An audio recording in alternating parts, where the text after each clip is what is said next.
Welcome to this Zentangle Quickie. My name is Heather Hartwick Gladden. I'm a certified Zentangle teacher. And today we're going to take a look at the Tangle CheckMate from CZT Jody Genovese. This is a neat one.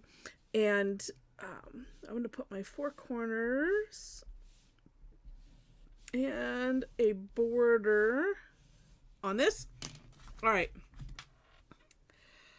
I love the kind of optical illusion effect that this one has. And I found this on Tangle Patterns. I've seen it for a while, and I'm like, oh yeah, let's do this one. It's neat because it's similar. I think, did we do Club not too long ago? And Waves. Club is by Jem Miller, and Waves is by Suzanne McNeil. Waves, I think, maybe was not too long ago. It's similar to those, but just different enough. All right, so we're going to start off with just some lines, and it doesn't matter. Ooh, should I do it? No, I was going to do it straight. I was going to maybe do diagonal. That's like, nah, let's not. So these don't have to be straight lines. I'm going to do my best to not make them straight lines because I don't want them to be straight lines. Okay, that's good. All right. Next. And in this part, it does not matter. I'm going to change pens really quick. I think. Yes. It doesn't matter where you start. But start with some curved lines. Yeah, I'm going to start right here. And there we go. So just down this section, nice C-shaped curved lines. Honestly, maybe I'll do them like C's. Ooh, that feels nice. Sort of. I've talked, I think the last couple of videos I've talked about this. It's just so weird how, let me just turn the paper. Oh, that feels so much better. You just feel like you're, well, I am weird, so that's okay. It just fits into the weirdness some way, shape, or form. But it's just, it's an odd thing that it would be like with that. But it is, and you just go with it. Just go with it. All right, so one section, curve lines. The next section. Now, wait, let me just double check this because it's straight lines. And I don't know that it matters. Wait a minute. Add these as a single stroke. No, I wouldn't do that. Okay. If you take a look at the For More Inspiration link, you will see that Jody has some nice notes on hers.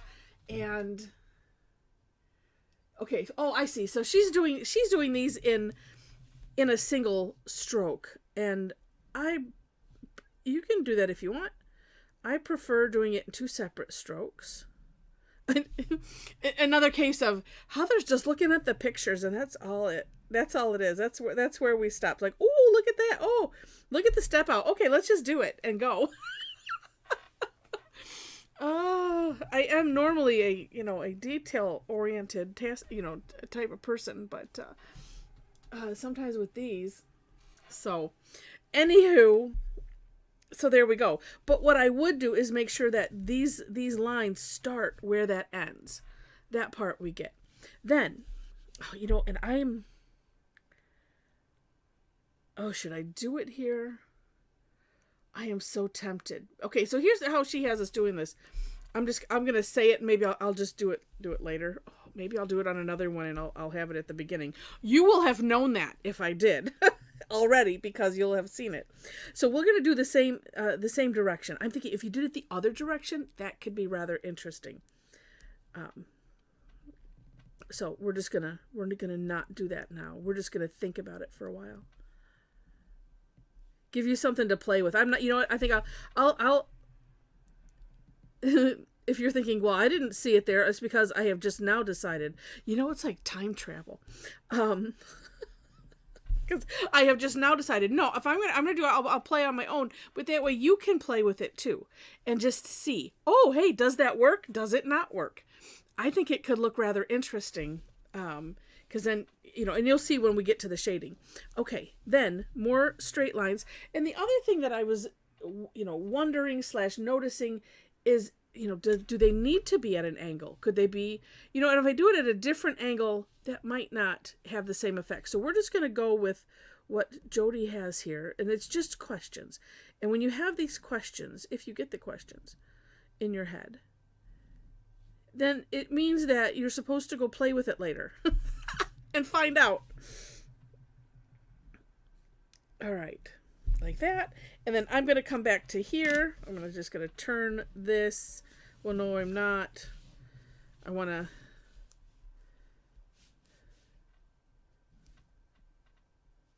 to. Well, if I was doing, it would be going up, but yes, it would. Because on Jody's sample, some of them look like almost like straight lines, like straight across. And some of this is going to be a lot to do with shading, and some of it could be, the angle on which it's coming to. But I have seen other things, and they weren't necessarily Zentangle things, but where you can create stuff like this, not necessarily with lines, but a really neat optical illusion type of things. And and the shading helps, and changing, having this kind of almost immediate change of direction. Anyway, these I find these things fun to play with. So here we go. Now, shading, we're going to put graphite inside this one. And I'm going to put it inside this. And if you've watched before, you already know. If you haven't, the reason is I like to keep the pen, I like to also keep it on an angle, but the tip of it on the line I don't want to go over. It also ends up being the line that where you want it, the graphite, the darkest. Think of it either way, whatever works for you. And I'm just doing more of a back and forth-ish kind of motion. Oh, I know what. I think I was using this with some colored pencils. Yeah, I'm like, why does that feel so weird? That's why. It was like sticking. All right. Ooh, but look at that. Woohoo! Now we'll do the other side. And one thing you might want to do after, and we'll look at mine after we do it. The only thing I can think that I might end up doing afterwards is just going a little bit darker on that line, just so that there's a nice, besides having a nice gradient, but the darker, then the more, sharp of a curve it ends up looking like.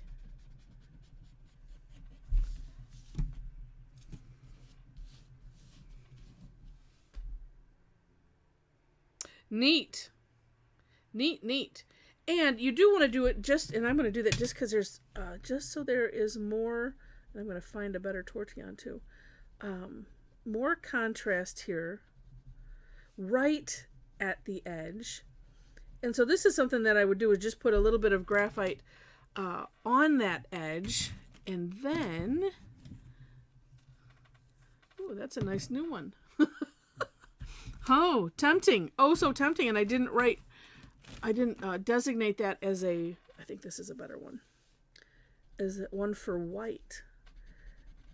I have that one somewhere. I always think I should date it so that way I can see just how long can I keep a tortillon reserved for the white chalk pencil. And so this, I'm just trying to get it to blend a little bit more. See, like here, blended, not here so much. Just to make that gradient. I don't necessarily want it to go out any further, but I don't, like that. I just want that nice, smooth gradient.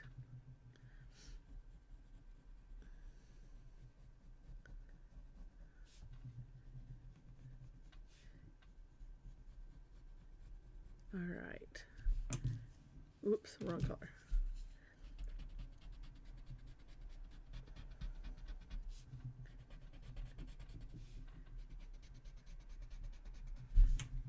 yeah. Yeah. And, and interesting, because if I turn it, does it matter? This way, it does look like it's raised up. Because what I was thinking, you could have it look like it's raised up and then also underneath. It just depends. It's a neat tangle. It really, really is. And actually, we'll take a look at Jody's work and her samples, because on one of them, I think I'm seeing graphite in the straight part just a little bit, but it also looks like, there's a curve there. So there's just a lot of playing that could be done with this. And actually it's on one curve. Let's do that. Okay. It looks like it is just, we're going to have that going up, and it was on this side. I'm just going to use what's left on the tortillon. Oh, look at how that just made that. So, yes. Don't even have words. And, it's really fun to do these in stages, so that way you can kind of track in your mind the effect that things have. So, the first thing is it just made them stick out all together, but this makes it more of a, I don't know, more continuous or something. But you're not touching this side. You're not touching this side. Just this. So it just gives it like some more shadow or something. But yeah, take a look. That's why I like to share those, and I highly encourage everyone to take a look, because that is fun. And actually, wait. No, it's not upside down. What am I thinking? No, it's not. Oh, anyway, take a look. Hope you enjoyed this. If you did, click the like button. And if you liked it enough to see more, would love to have you be a subscriber to the channel. In the description section, I've already mentioned 12 times, links to step outs. I always do my own version as well, so you'll find that. Also, ways to connect with me. So if you enjoy my goofy style, would love to have you join us online for some sessions. I do classes and sessions twice a week, Tuesdays and Thursdays, my time here in Michigan, 11 a.m. and 7 p.m. And a lot of them are free. Thursdays are free. I do have one of the Tuesdays is also free. It's the third Tuesday. It's called Tough Tangle Tuesday. The other ones have a fee, or the first Tuesday is a club members exclusive. I do have an all access club. It has a monthly fee. It's well worth it if you think you'd at least take one class. It would pay for itself. Plus you get access to everything. You get to come, to all the sessions or whatever, and the replays and all of that. So we have a lot of fun. So come and join us. And and if you happen to be on Facebook and want to join the conversation and the fun, we do have a private Facebook page. So the link is there. There are 4 questions that you have to answer in order to gain entry. And and that's it. So thanks again so much for watching, and I wish you happy tangling.